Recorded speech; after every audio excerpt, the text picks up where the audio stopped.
ఇక్కడైతే మీరు చేసుకున్న అదృష్టం ఏమంటే నిజంగా మనస్ఫూర్తిగా చెప్తున్నాను. ఇంకా టీచర్ గురించి మీకు తెలుసు.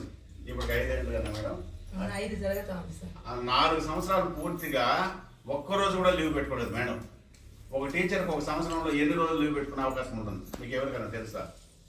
మామూలుగా స్కూల్ జరుగుతూ ఉంటుంది. తమ అవసరాల కోసము మేడమ్స్కి అయితే 27 రోజులు లీవ్ పెట్టుకోవచ్చు. ఆ రోజుల్లో వేరే ఎవరు వచ్చి ఇక్కడ పనిచేయాల్సి ఉంటుంది, ఒకే టీచర్ ఉన్నారు కాబట్టి. ఆ 27 రోజులు తను ఒక్కరోజు ఆగిపోయినా కానీ పిల్లల చదువు దెబ్బతింటుందని అది ఒక పాలసీగా పెట్టుకున్నారు. నేను లీవే పెట్టుకున్నా పని చేయాలనేసి అని.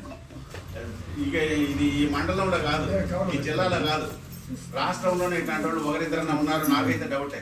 1 సంవత్సరం అయితే సాధ్యమవుతుందేమో, కానీ మామూలుగా మనకు ఆరోగ్య సమస్యలు ఉంటాయి, తలనొప్పి, జ్వరం, ఏదో ఒకటి ఎంత బాగున్నవాడికైనా వస్తాయి. లేదు ఇంట్లో ఏమైనా ఫంక్షన్లు ఉంటాయి, దగ్గర బంధువులకు సంబంధించినటువంటి ప్రోగ్రామ్స్ ఏమైనా ఉంటాయి, తప్పనిసరిగా లీవ్ పెట్టాల్సి వస్తుంది. కానీ మేడం నాకైతే ఇప్పటికీ ఆశ్చర్యమే, లీవ్ పెట్టరు. ఆ ప్రోగ్రామ్స్ ఎట్లా ఎవరు వెళ్తారో ఎవరు చూసుకొని వస్తారో తెలియదు. చూడండి, అంటే తన పని పట్ల మనకు ఎన్ని పనులు ఉన్నా సరే ఒకసారి బయట వెళ్ళాం అనుకోండి, ఆ వెళ్ళిన రోజు కాకుండా ఇంకో రోజు అక్కడ బంధువులు ఉండిపోమన్నారు అనుకోండి, వచ్చినారు అప్పుడు వెళ్ళిపోతున్నారు అనేసి అంటే పాపం వీళ్ళు డిస్టర్బ్ చేస్తున్నారు ఫీల్ అవుతారు అనేసి సరే మనం ఇంకో రోజు ఉండిపోతాం. అట్లాంటిది వెళ్ళిన రోజు ఉండడానికి అవకాశం ఉండి కూడా ఆ రోజే వెనక్కి వచ్చేసి మనుషులు తెలియనప్పుడు స్కూల్లో వస్తున్నారంటే ఎవరి కోసం వస్తున్నారు?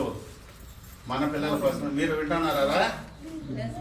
ఇక్కడ ఉన్నంత వరకే కాకుండా వేరే స్కూళ్ళకు వెళ్ళిన తర్వాత కూడా మీకు చదువు చెప్పినటువంటి మేడంని ఎప్పటికీ మర్చిపోకూడదు. మంచి స్థాయికి చేరుకున్నారంటే మీ తల్లిదండ్రులకు ఆనందము, చదువు చెప్పినటువంటి టీచర్కు ఆనందం. ఎప్పటికీ తల్లిదండ్రులు చెప్పినట్లు నడుచుకోండి.